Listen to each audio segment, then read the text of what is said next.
Beberapa momen kocak para pembalap World Superbike (WSBK) di luar lintasan jelang balapan di sirkuit Mandalika, Lombok Tengah, Nusa Tenggara Barat, NTB, Minggu, tanggal 21 November tahun 2021.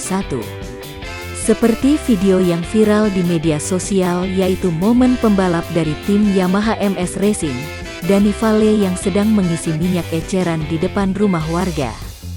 Dalam video terlihat Vale menggunakan topi kaping dan berbaju biru sambil memegang tutup tangki motor Vario berwarna hitam putih yang dibawanya. Lokasi pengisian bensin tersebut dituliskan berada di Pantai Kute, Mandalika, Lombok. Sang wanita perekam tampak tersenyum dan mengarahkan gambar kepada sang pembalap. Sementara momen lainnya, pembalap Pata Yamaha Toprak Razgatlioglu dan Andrea Locatelli yang melakukan hal unik untuk mengatasi cuaca panas di sirkuit Mandalika, Lombok Tengah, Nusa Tenggara Barat, NTB.